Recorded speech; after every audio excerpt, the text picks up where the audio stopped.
My name is John Martin, or JD. Some people call me Iceman.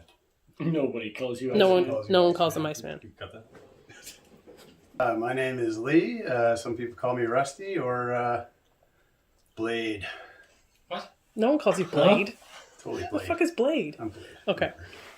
Moving on. Hi, I'm Chris Elliott. My name is Trish Martin. I compete with PassTime Racing, and I compete with PTR 150. Awesome team. I compete with PTR Racing. I compete with PassTime Racing, car number 150. I don't know why I have an accent all of a sudden. well, we started with Chump Car Canada back when Saul and Wendy ran it, and Chuck was with them too. I'm not sure exactly how long ago that was. I believe it's like 4 or 5 years now. Couple. Since the inception of Lucky Dog Racing. So, 2-3 seasons? Racing experience outside of Lucky Dog Racing. I grew up wrenching on a lot of oval cars as a kid.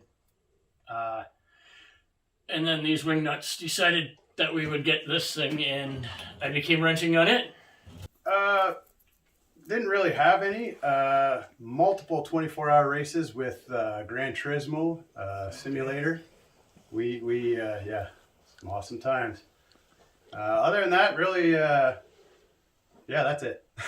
My racing experience outside of Lucky Dog Racing Canada is extensive. I spent many seasons in the Barry Molson parking lot racing a Toyota Corolla until its shocks blew up. So, can I get around cones quickly? Yes. Racetracks? Sometimes. My best memory for Lucky Dog Racing was probably our last race at Mosport. My father passed away the year before, and he was the voice of Mosport, and that was the time we won our first race. Seriously? We've all had the same answer. My best memories during a Lucky Dog Racing weekend had to have been September 6th, 2020, because it was Mosport. We won the race. It was our dad's birthday. It was kind of a big deal. So, sentimental, successful, all in one. Best weekend. Same as John, JD, Iceman. Iceman. Yeah. 100% was our win at Mosport last season, especially with the Martin family. Every weekend. All weekends of Lucky Dog Racing are best memories. How does your family feel about your racing? Well, I actually asked them that question this morning, and their answer was, I don't know. But I guess they're pretty supportive. They come to the closer races at Canadian Tire Motorsports Park. They're pretty happy to see me race. And what advice would you give to a team considering getting into racing?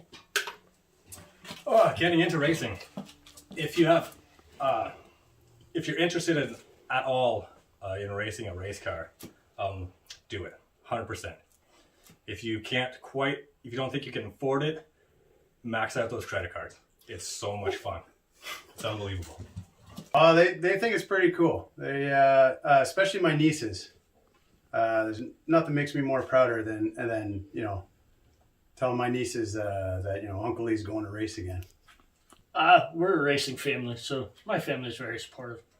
What advice would you give to a Hold on a team? Oh, With whistle here. gotcha. Oh, yeah, there we go. Sorry, Dave. What advice would you give to a team considering getting into racing? Empty your pockets, because that's exactly what you're going to do. But it's totally worth it. Absolutely 100%.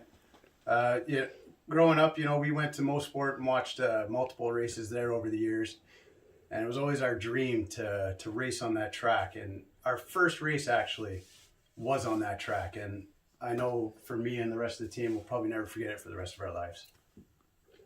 My advice to a team getting into racing would be have fun first. Don't take it so seriously.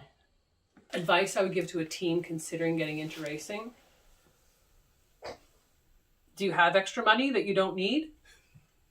If you do, then come out to the races, have a good time with it. I tell everyone, we're a good example of it. Come to the races with the mindset of just wanting to be successful and have fun with it, no matter what success looks like on your scale. Do you have to be on the podium?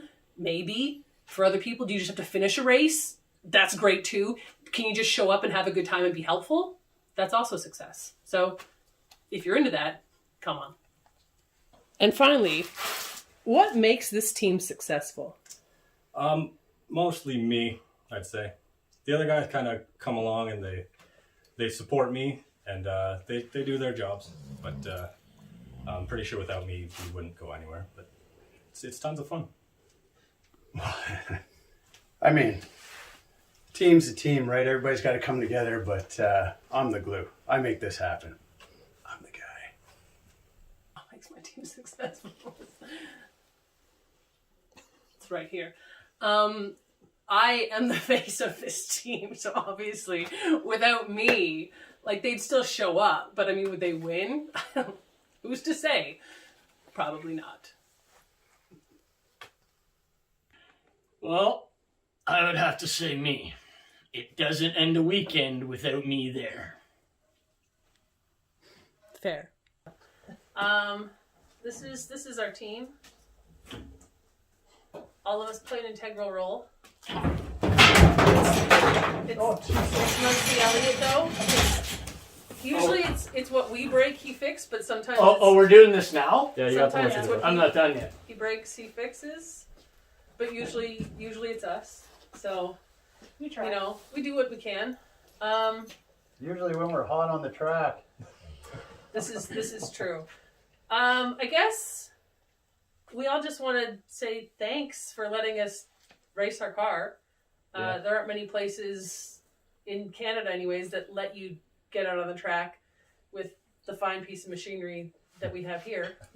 How do you guys feel about it? Well, I think the other thing too that's really awesome is just how it's marshals and the safety crew. It's just there's a level of professionalism there that's just awesome, and to experience that firsthand.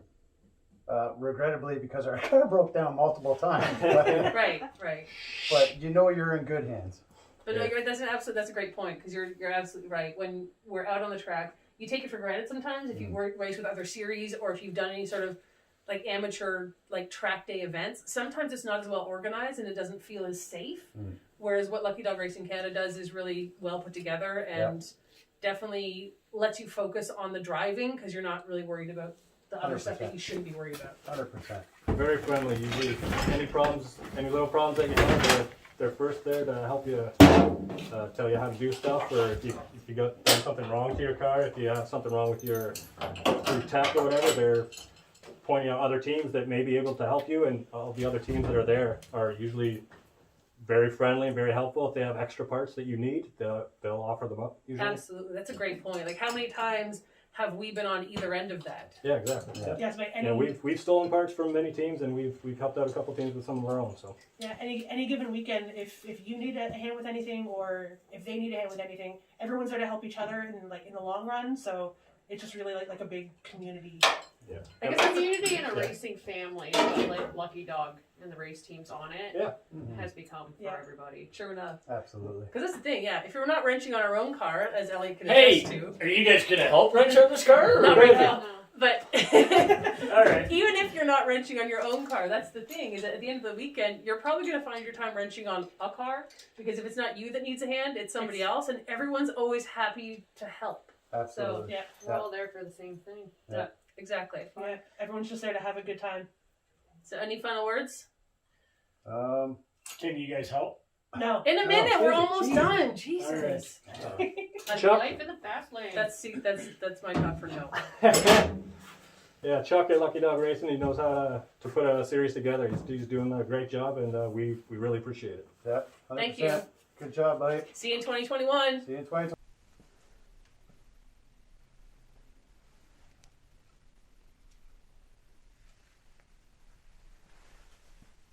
Too close.